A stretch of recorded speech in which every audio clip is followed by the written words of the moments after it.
అందరికీ నమస్కారం. ఈ వీడియో చూసే ముందు ఒక్క లైక్ చేసి జై శ్రీరామ్ అని కామెంట్ చేయండి. స్కంద పురాణంలో ఈశ్వరుడు వరలక్ష్మి వ్రత ప్రాముఖ్యత గురించి పార్వతీదేవికి వివరించారు. ప్రతి మహిళ సకల ఐశ్వర్యాలు పుత్ర పౌత్రాదులను పొందేందుకు వీలుగా ఏదైనా ఓ వ్రతాన్ని సూచించాలని పార్వతీదేవి కోరగా శివుడు వరలక్ష్మి వ్రత మహత్యం గురించి చెప్పాడు. శ్రావణ మాసంలో రెండో శుక్రవారం లేదా పౌర్ణమికి ముందు వచ్చే శుక్రవారం నాడు ఈ వ్రతాన్ని ఆచరించాలి. ఇలా చేయడం వల్ల సుమంగళి యోగం కోరుకునే స్త్రీలకు శుభ ఫలితాలు వస్తాయని వివరించాడు. శ్రావణ మాసంలో పౌర్ణమికి ముందుగా వచ్చే శుక్రవారం అమ్మవారిని వరలక్ష్మి రూపంలో కొలుచుకుంటారు. అనివార్య కారణాల వలన ఆ రోజు కుదరకపోతే మాసంలోని ఇతర శుక్రవారాలలో ఈ వ్రతాన్ని ఆచరించవచ్చని పండితులు చెప్తున్నారు.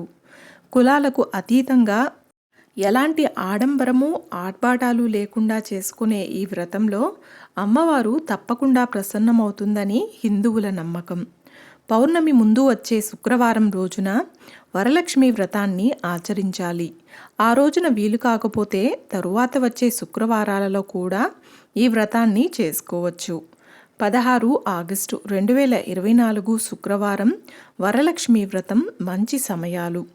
సింహలగ్న పూజా ముహూర్తం ఉదయం 5:57 నుంచి ఉదయం 8:14 వరకు మొత్తం వ్యవధి 2:17 లేదా ఆ తరువాత 9 గంటల నుండి 12 గంటల లోపు పూజ పూర్తి చేసుకోవాలి.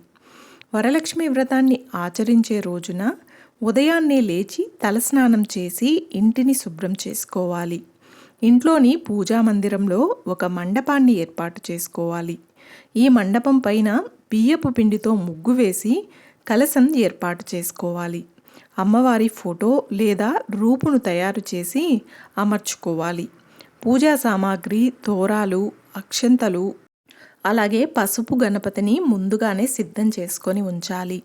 తెల్లటి దారాన్ని 5 లేక 9 పోగులు తీసుకొని దానికి పసుపు రాయాలి. ఆ దారానికి 5 లేక 9 పూలు కట్టి ముడులు వేయాలి. అంటే 5 లేక 9 పోగుల దారాన్ని ఉపయోగించి 5 లేక 9 పువ్వులతో 9 ముడులతో తోరాలను తయారు చేసుకొని పీఠం వద్ద ఉంచి పుష్పాలు, పసుపు, కుంకుమ, అక్షింతలు వేసి తోరాలను పూజించి ఉంచుకోవాలి. ఆ విధంగా తోరాలను తయారు చేసుకున్న తరువాత పూజకు సిద్ధం కావాలి. కలశం ఆనవాయితీ ఉన్నవారు కలశాన్ని పెట్టి పూజించవచ్చు. ఆనవాయితీ లేనివారు అమ్మవారి చిత్రపటానికి కానీ విగ్రహానికి కానీ పూజ చేయవచ్చు.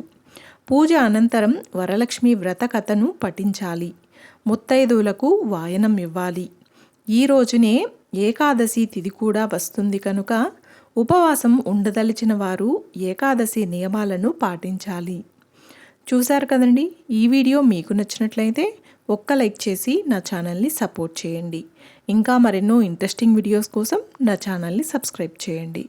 Thanks for watching.